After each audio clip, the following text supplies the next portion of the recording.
बिस्मिल्लाहिर्रहमानिर्रहीम। रात 2 बजे मैं अपने कमरे में गया और दिन चढ़े तक सोया रहा। इसराइली लड़की की बेबाकी और काफ़ी हद तक सही बात करने की वजह ने मुझे सोचने पर मजबूर कर दिया था। मैं खटमंडो में दर हकीकत तनहा था। मेरे चीनी साथी बिल्कुल रोबोट्स की तरह थे। वो मेरी हिफाजत करते और मेरे कहने पर किसी को भी ठिकाने लगाने के लिए तैयार रहते थे, लेकिन मैं उनसे किसी भी मिशन के लिए मशवरा नहीं कर सकता था। पाकिस्तानी सफारतखाने के अरकान अव्वल तो तादाद में इतने कम थे कि अपने सफारती मकासद बड़ी मुश्किल से पूरे कर रहे थे, और दूसरा उन्हें इस काम से कोई सरोकार ही नहीं था कि पाकिस्तान के खिलाफ जो साजिशें खटमंडो में हो रही हैं और जिन्हें उनके इल्म में भी लाया गया था, उनके खिलाफ कोई अमली कदम उठाते। मुझे यकीन था 9 मुक्ति बाहनी वाले और 5 मुहाजिर गद्दार जिनको हमने ठिकाने लगाया था, उनकी रिपोर्ट भी सफारत खाने ने पाकिस्तान नहीं भेजी होगी। अपने सफारत खाने के मुतल्लिक मेरा मजमूई तासुर ये था कि वो पैसे बनाने और सफारती हकूक़ की आड़ में ड्यूटी फ्री गाड़ियाँ और ऐसा सामान जिसकी सफारत खाने को अपने फ़राइज़ की अंजाम दही में ज़रूरत ही ना थी, गैर ममालिक से सस्ते दामों मंगवाने के लिए यहाँ आए थे। और उन अहम कामों के बाद जो फालतू टाइम बच जाता, उसमें बादल नाख्वास्ता सफारती काम बेकार समझकर अंजाम देते। खटमंडो में मेरी मौजूदगी और मेरे काम को कभी भी उन्होंने अच्छी निगाह से नहीं देखा। सिर्फ एक ट्रांसमीटर ऑपरेटर था जो मेरे महकमे से आया था। सफारत खाने में उसकी पोजीशन इतनी महदूद थी कि वह मेरे लिए नेक ख्वाहिशात के अलावा कुछ नहीं कर सकता था। भारत में गोरखपुर और खटमंडो में मिशन मैंने अपने फैसले से किए थे। मुझे अपने महकमे से उनके मुतल्लिक कोई हदायत नहीं मिली थी, और ये सब भारत के खिलाफ मेरी नफरत और सकूत ढाका में होने वाली जिल्लत का नतीजा था। अगर भारत में मैं गिरफ्तार ना होता और मुझे वहाँ मजीद कुछ अरसा रहने को मिलता, तो वहाँ मैं अपने इंतकाम की आग को ठंडा करता। लेकिन मेरी गिरफ्तारी के बाद जो मेरे साथ सलूक किया गया और जो मुझे मेरे मजहब के मुतल्लिक बातें सुनाई गई, उससे मेरी नफरत और इंतकाम का जज्बा मजीद बढ़ गया था। आपको याद होगा कि मैंने भारत में गिरफ्तारी से पहले जो मिशन सर अंजाम दिए थे, उनमें सिवाय अकल मियाँ के मैंने किसी को भी अपने हाथ से कत्ल नहीं किया था। गोरखपुर में 2 अगवाशुदा टैक्सी ड्राइवर को महज इंसानियत की बिना पर जिंदा छोड़ दिया था। लेकिन DMI से फरार के बाद बम्बई में मैंने 6 अफराद को अपने हाथों से हलाक किया था। इसराइली लड़की की बातों ने मुझे नई राह दिखाई। वो अपने मुल्की मफाद की खातिर इस हद तक आगे जा चुकी थी कि नशे की लत और आबरू तक की कोई परवाह ना की, लेकिन उसके सामने एक वाज़ेह मकसद और एक मुकर्ररा हदफ था। उसके बरक्स खटमंडो में जो कोई भी पाकिस्तान के मफाद को ठेस पहुंचाता नजर आया, उसे मेरी टीम और मैंने मिलकर ठिकाने लगाया। मैं वक्ती तौर पर तो दुश्मनों पर गालिब आ चुका था, लेकिन अब एक की जगह 10 दुश्मन सामने आ जाते थे। इसीलिए गैर मुल्की एजेंसियां जो पाकिस्तान के खिलाफ कोई कार्रवाई नहीं कर रही थी, उनसे उलझना बेकार था। दूसरे लफ्जों में अपने लिए नई मुसीबत खड़ी करना थी। मुझे अपनी तवानाइयां महफूज रखनी थी ताकि उनका इस्तेमाल सही जगह कर सकूं। मरियम भी यही बात मुझे समझाती थी कि 4 अगवाशुदा बंगाली लड़के जिनकी उनके वालिदैन को फिक्र नहीं, तुम क्यों उनके लिए मुसीबत मोल ले रहे हो? तुम कोई फौज नहीं, पुलिस नहीं, बल्कि दुश्मन की कैद से फरार होकर शिकस्ता हालत में यहाँ पहुंचे हो। इसलिए अब अपनी हालत पर रहम खाओ और अब बस कर दो, बहुत हो गया, और अपनी ताकत और हिम्मत को यकजा करो, ना कि इन बेकार कामों में ज़ाया करो।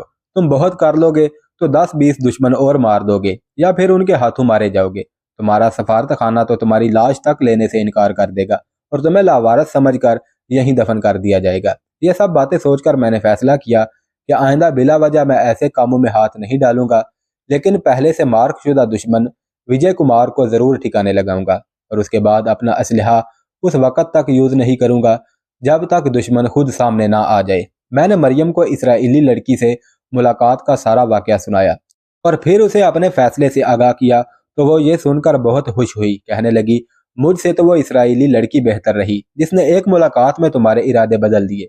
कहीं वो तुम्हें भा तो नहीं गई और मुस्तकबिल में इसराइल जाने के इरादे तो नहीं बन गए? ये मरियम नहीं, औरत की फितरी कमजोरी बोल रही थी। उन्हीं दिनों मैं चिंगवा से वापस रिक्शा पर होटल वापस आ रहा था। मेरे चीनी साथी मेरे पीछे दूसरे रिक्शा में आ रहे थे कि रास्ते में अचानक मेरा रिक्शा किसी चीज से टकराकर उलट गया। मैं और रिक्शा ड्राइवर नीचे गिर गए। अभी इस सूरत हाल में थे कि एक साथ 6-7 फायर हुए। गोलियां कुछ तो मेरे सर के ऊपर से गुजर गई और कुछ मुझसे कुछ फासले पर सड़क में पेवस्त हो गई।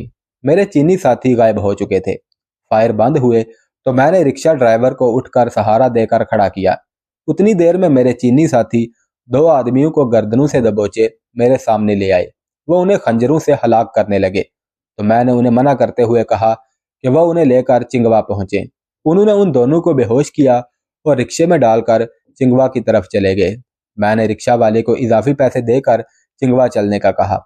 रेस्टोरेंट से कुछ आगे चलकर थोड़ी सुनसान जगह थी। चीनी साथियों ने उन्हें वहीं ले जाकर ओट में लिटा दिया।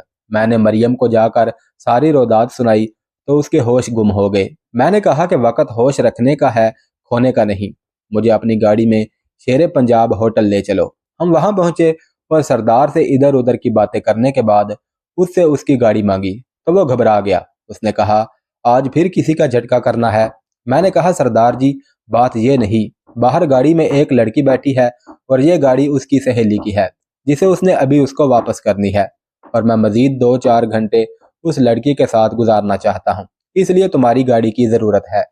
सरदार ने इत्मीनान का सांस लेते हुए कहा, जरा हम भी उसे देख लें। ये कहते हुए सरदार जी ने गाड़ी की चाबी मुझे दी और अपनी गद्दी से उठे। मैंने जल्दी से बाहर निकलकर मरियम को इशारा किया। उसने गाड़ी स्टार्ट की और जब सरदार जी पहुंचे तो वह मरियम की मामूली सी झलक ही देख सके। सरदार की गाड़ी लेकर मैं चीनी साथियों के पास पहुंचा। दोनों बेहोश आदमियों को गाड़ी में डाला। इतनी देर में मरियम भी गाड़ी पार्क करके आ चुकी थी और मेरे साथ बैठ गई। चीनी साथी पीछे बैठ गए और मैंने गाड़ी चीन की तामीर करदा सड़क की जानब मोड़ दी। मरियम के मुताबिक उस सड़क पर आगे जाकर एक तंग खाई में एक सड़क जाती है। पुल की तामीर के दौरान सामान उसी तंग सड़क के जरिए खाई में लाया जाता था। हमारी मंजिल तंग सड़क का वो आखिरी हिस्सा था जिस पर दूर दूर तक कोई इंसान दिखाई ना देता था। तंग सड़क से उतरकर हम खाई में पहुंचे जहां पर बजरी के चंद ढेर अभी तक मौजूद थे। मैंने वहां पहुंचकर गाड़ी रोकी और हम सब गाड़ी से नीचे उतर आए। मुझे सही वाक़े का इल्म नहीं था। मैंने मरियम के जरिए चीनियों से पूछा तो उन्होंने कहा कि हमारा रिक्शा आपके रिक्शे से पीछे था। हमने दो आदमियों को आपके रिक्शा की शुस्त लेते हुए देखा। उन्होंने कहा कि हमारे पास वक्त बहुत कम था, इसलिए हमने पहले आपके रिक्शे को धक्का देकर उल्टा दिया और उसी दौरान फायरिंग शुरू हो गई। हम दोनों फायर करने वालों की तरफ लपके। उन्हें नहीं मालूम था कि हम आपके मुहाफिज हैं, इसलिए वो दोनों फायर करने वाले हमारी तरफ से लापरवाह थे। हमने उनकी नाजुक जगह पर चोटें लगाईं तो वो बेहोश होकर गिर पड़े। उन दोनों के पास 2 रिवाल्वर और बहुत सारी गोलियां थी। हमने उन दोनों से असलहा लेकर उनकी गर्दन की नसें दबाईं, जिनसे उनकी कुव्वत गोयाई सलब हो गई। फिर उनको आपके पास ले आए जहां मैं रिक्शा सीधा करके अभी खड़ा ही हुआ था। बाकी की कार्रवाई आप जानते हैं। मरियम के पास टार्च थी। मरियम ने उनके चेहरों पर रोशनी डाली तो वो शक्ल से भारतीय दिखाई दिए। मैंने मरियम को कहा कि वो टार्च लेकर जरा दूर खड़ी हो जाए। मैंने और चीनियों ने मिलकर उन्हें चेक किया तो वह हिंदू निकले। मैंने चीनियों से कहा कि इन्हें होश में लाना है। मार्शल आर्ट इस कदर इंसानी जिस्म पर हैवी होता है कि जिस्म के मखसूस हिस्सों पर चोट मारकर या दबाकर बेहोश और हलाक भी किया जा सकता है, और यही चोट बेहोश को होश में भी ला सकती है। चीनी साथियों ने उन दोनों को गाड़ी से निकालकर बजरी पर डाल दिया और चंद ठोकरों से उन्हें होश में ले आए। मेरे कहने पर चीनी एक एक को पकड़कर हमसे दूर खाई में ले गए। मेरा इरादा था कि उन दोनों से अलग अलग इंक्वायरी करूं। बजरी पर लेटे हुए एक आदमी के पास मैं गया और पिस्तौल निकालकर उस पर तान लिया और कहा कि अगर 2 मिनट में उसने सब कुछ सच ना बताया तो सारी गोलियां उसके सीने में उतार दूंगा, और साथ ये भी कहा कि अगर उसका बयान उसके साथी से मुख्तलिफ हुआ तो भी दोनों को हलाक कर दिया जाएगा। ये आदमी खुद को इस सुनसान जगह पर देखकर कांपने लगा। वह हाथ जोड़कर अपनी जान बख्शी की भीख मांगने लगा। उसने बताया कि विजय कुमार ने मुझे मारने के लिए लखनऊ से उसे हायर किया था। दूसरे को बुलाया। उसने भी पहले वाले के मुताबिक बयान दिया कि हम दोनों लखनऊ के बदमाशों में शुमार होते हैं और विजय कुमार ने 40,000 रुपए में हमारे उस्ताद के जरिए मुझे मारने के लिए हायर किया। ये असलहा भी विजय कुमार ने ही दिया है। मैंने उन दोनों को जिंदा तो छोड़ना नहीं था, क्योंकि उनको जिंदा छोड़ना मतलब मरियम और चीनी दोस्तों को भी मुसीबत में मुब्तला करना था। लिहाजा मैंने उन्हें बजरी पर उल्टा लेटने का कहा। उन दोनों के उल्टा लेटते ही मैंने अपने पिस्टल की सारी गोलियां उन दोनों पर एक एक करके दाग दी। साइलेंसर लगा होने की वजह से गोलियां चलने की आवाज ना होने के बराबर थी। जब चीनी दोस्तों ने उनकी नब्ज चेक करके उनके मरने की तस्दीक कर दी तो मैंने पिस्टल पर दूसरा मैगजीन चढ़ाया और गाड़ी स्टार्ट करके मेन रोड पर आ गया। मरियम ने जिंदगी में पहली बार इस तरह किसी इंसान को हलाक होते देखा था। اس کی ساری دلیری اس وقت ایک خوفزدہ عورت میں تبدیل ہو چکی تھی۔ تحفظ کے احساس کے پیش نظر مریم نے میرا ایک ہاتھ اپنے ہاتھ میں تھام رکھا تھا جس سے میں گاڑی کا گیئر بدل رہا تھا۔ شہر پہنچ کر جب میں نے گاڑی ایک نئی سڑک پر ڈالی تو اس نے پوچھا اب ہم کہاں جا رہے ہیں؟ تو میں نے کہا کہ کام مکمل کرنے۔ وہ اتنی ڈری ہوئی تھی کہ بجائے لیکچر دینے کے بعد اتنا کہا کہ جیسے آپ کی مرضی۔ وجے کے گھر سے تھوڑا پہلے میں نے گاڑی روکی، مریم گاڑی میں ہی بیٹھی رہی اور میں چینی دوستوں کے ہمراہ وجے کے گھر جا پہنچا۔ 2 منزلہ بلڈنگ پر اس کا دوسری منزل پر کارنر کا فلیٹ تھا۔ میں نے بیل بجائی تو اندر سے دروازے کے قریب سے آواز آئی کون ہے؟ تو میں نے آواز بدل کر ایک حملہ آور کا نام لے کر کہا کہ کام ہو گیا ہے مگر میرا بازو زخمی ہے، جلدی سے دروازہ کھولو ورنہ باہر فرش پر خون کے دھبے لگ جائیں گے۔ میں نے حتی المکان اپنی آواز کو بدل کر رکھا۔ اس نے دروازہ کھولا تو وہ ہمیں دیکھ کر ڈر گیا۔ اتنی دیر میں میرے چینی دوستوں نے دروازے کو دھکا دے کر اسے اندر دھکیل دیا۔ وجے کو کسی کی مدد کے لیے پکارنے سے پہلے انہوں نے اس کو فرش پر گرا کر اس کے منہ میں رومال ٹھونس دیا۔ میں نے اندر آ کر اندر سے دروازہ بند کیا۔ وجے فرش پر گرا مجھے پھٹی پھٹی نگاہوں سے دیکھ رہا تھا۔ اس نے اون آ کر کے کچھ بولنے کی کوشش کی تو میں نے کہا مسٹر وجے کمار آج تم نہیں میں بولوں گا اور تم صرف سنو گے۔ تم نے دوست بن کر مجھے جال میں پھانسنا چاہا اور اس میں تم کامیاب بھی ہو گئے تھے اور میں تم پر اعتبار کرنے لگا تھا۔ اگر چنگوا ہوٹل میں تمہاری اور تمہارے ساتھیوں کی ریکارڈنگ نہ سننے کو ملتی تو مجھے تمہاری اصلیت کا پتہ نہ چلتا اور میں تمہاری دوستی میں نہ جانے کہاں تک چلا جاتا۔ یہ سب کچھ میں تمہیں اس لیے بتا رہا ہوں کہ تم نے مجھے دوستی کے پردے میں ٹھیس پہنچائی ہے۔ یہ میرے چینی دوست اور محافظ ہیں۔ چنگوا اور چینی دوستوں کا بھی تمہیں اس لیے بتایا ہے کہ تم کسی اور کو بتانے کے لیے زندہ نہیں رہو گے۔ لکھنؤ سے تمہارے لائے ہوئے دونوں بدماش بھی اپنے انجام کو پہنچ چکے ہیں۔ تمہاری دوستی کے بحروب میں گزارے ہوئے چند روز کی وجہ سے میں تمہیں گولی نہیں ماروں گا۔ یہ کہتے ہوئے میں نے ایک چینی دوست سے زہریلی گیس کا سلنڈر لیا۔ ہم نے اپنے ناک رومالو سے بند کر لیے۔ میں نے سلنڈر بالکل وجے کے نتنوں سے لگا کر گیس چھوڑ دی۔ چند لمحوں بعد وجے کی آنکھیں ابل کر باہر آ گئیں۔ اس کا جسم بھڑبڑایا اور بے جان ہو گیا۔ ہم نے اسے اسی حالت میں چھوڑ کر اندرونی کمروں کی طرف گئے۔ ایک الماری سے ہمیں 60,000 روپیہ اور بریف کیس ملا جس میں سرکاری کاغذات اور فائلیں تھیں۔ کاغذات کو دیکھتے ہی میں سمجھ گیا کہ یہ دہلی سے وجے کے لیے ہدایات اور رابطے کی فائلیں ہیں۔ میں نے کرنسی چینی دوستوں کو دے دی اور بریف کیس خود اٹھا لیا۔ ہم نے وجے کی آنکھیں بند کی، اس کے منہ سے رومال نکالا اور آہستہ سے دروازہ بند کرتے ہوئے سڑک پر آگے۔ گاڑی میں مریم بے چینی سے ہماری منتظر تھی۔ میری گاڑی میں بیٹھتے ہی اس نے چینی دوستوں کی پرواہ نہ کرتے ہوئے میرے سینے کے ساتھ اپنا سر لگا دیا اور اس کی آنکھوں سے آنسوؤں کی برسات شروع ہو گئی۔ میں نے بڑی مشکل سے اس کا رونا بند کروایا۔ میں نے حملہ آوروں کے دونوں پسٹل چینی دوستوں کو دینے چاہے تو انہوں نے کہا کہ ان کے پاس پسٹلز کے علاوہ اور بھی بہت خطرناک قسم کے ہتھیار ہیں، اس لیے وہ انہیں رکھ نہیں سکتے۔ وہاں سے ہم چنگوا ہوٹل پہنچے۔ وہاں سے مریم نے اپنی گاڑی لی اور ہم سیدھا شیر پنجاب ہوٹل پہنچ گئے۔ چینی دوست مریم کے ساتھ بیٹھ گئے اور میں نے گاڑی ہوٹل کے ایریا میں داخل کر دی۔ گاڑی بند کر کے چابی نکالی اور سردار کے پاس پہنچ گیا۔ سردار نے دیکھتے ہی کہا کہ اتنی جلدی آ گئے؟ میں نے کہا بس کچھ ناراضگی ہو گئی۔ تو سردار نے کہا کہ لڑکیوں کو کیسے ڈیل کیا جاتا ہے یہ تمہیں میں بتاؤں گا۔ میں نے صبح آنے کا کہہ کر اجازت لی اور باہر سڑک پر پہنچ گیا جہاں مریم اور چینی دوست گاڑی میں میرا انتظار کر رہے تھے۔ راستے میں ہم نے چینی دوستوں کو اتارا اور مریم کے اصرار پر ہم ان کے گھر چلے گئے۔ میرے لیے مخصوص کیا کمرہ، اس میں مجھے مریم نے بٹھایا اور چائے بنا کر لے آئی۔ میں نے 2 پسٹل مریم کو اس کی اپنی حفاظت کے پیش نظر دے دیے۔ چائے سے فارغ ہو کر مریم نے مجھے شب بخیر اردو میں کہا تو میں حیران رہ گیا۔ اس نے بتایا کہ مہاجر لڑکی سے اردو سیکھنے کے لیے وہ ٹیوشن لے رہی ہے۔ میں اپنے بیڈ پر لیٹ گیا اور مستقبل کے سپنوں میں کھو گیا۔ اسی حالت میں نہ جانے کب نیند نے آد بوچا۔ اگلے دن چڑھے میں اٹھا، ناشتہ کیا اور واپس اپنے ہوٹل پہنچا تو محسن کو اپنا منتظر پایا۔ وہ لابی میں بیٹھا ہوا تھا۔ اس نے بتایا کہ گزشتہ رات بھی ملنے آیا اور رات 12 بجے تک بیٹھا رہا۔ میرے نہ آنے سے وہ بہت فکر مند تھا، اس لیے وہ صبح پھر ہوٹل چلا آیا۔ میں نے اسے گزشتہ رات کے واقعات کے بارے میں کچھ نہ بتایا۔ میں چاہتا تھا کہ گزشتہ رات والی خبریں اس کے ذریعے مجھ تک پہنچے۔ محسن کو لابی میں چھوڑ کر اپنے روم میں گیا، نہایا اور لباس بدل کر نیچے آیا اور اسے لے کر کافی شاپ میں چلا گیا۔ ہمیں وہاں بیٹھے ابھی تھوڑی دیر ہی گزری تھی کہ نیپالی پولیس کے 2 سب انسپیکٹر وہاں آ گئے۔ وہ مجھ سے اور میرے چینی ساتھیوں سے گزشتہ رات ہونے والی فائرنگ کے بارے میں پوچھنا چاہتے تھے۔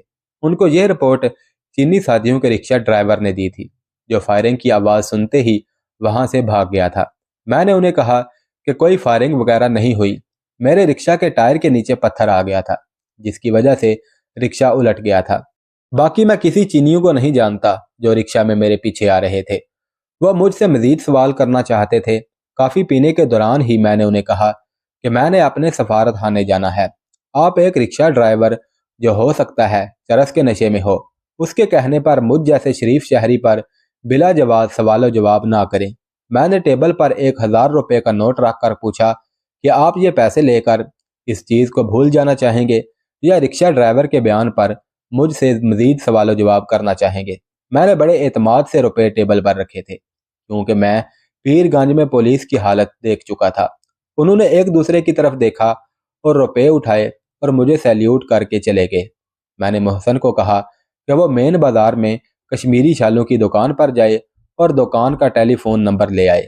میرا مقصد وہاں وجے کی موت کا رد عمل دیکھنا تھا۔ محسن کو میں قابل اعتماد تو سمجھتا تھا، مگر ایک اس میں خامی تھی کہ کوئی بھی راز کی بات اس کے پیٹ میں نہیں ٹھہرتی تھی، اور میری کوشش تھی کہ میں خود کو وجے کے قتل کے واقعہ سے دور رکھوں۔ قتل ہونے کی کوئی نشانی وجے کے جسم پر نہیں تھی، اس کی موت ہارٹ فیل ہونے کے سبب بھی ہو سکتی تھی۔ زہریلی گیس عام پوسٹ مارٹم رپورٹ سے ظاہر نہیں ہو سکتی تھی، اور کھٹمنڈو میں ایسی کوئی لیبارٹری موجود نہیں تھی جہاں سے اس گیس کا تجزیہ ہو سکے۔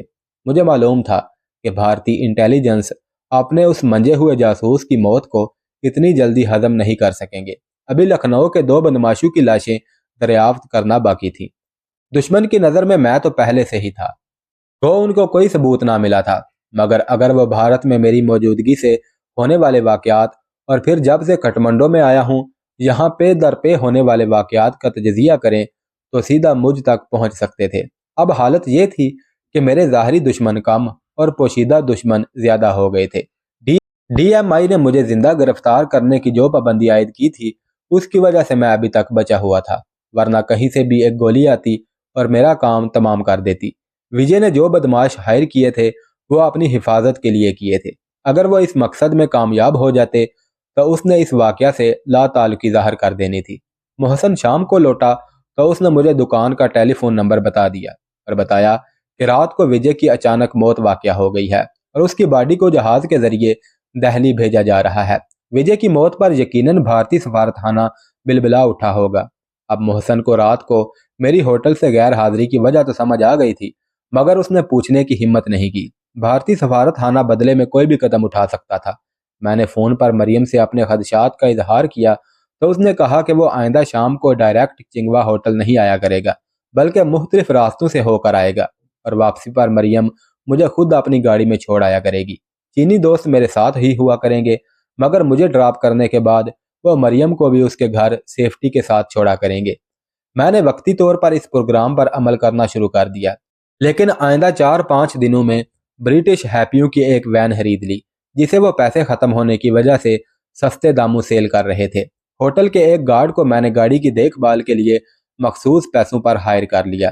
اس وین کی وجہ سے میری اور میرے چینی ساتھیوں کی رکشہ کے سفر سے جان چھوٹ گئی اور میرا آنا جانا بھی نسبتاً محفوظ ہو گیا۔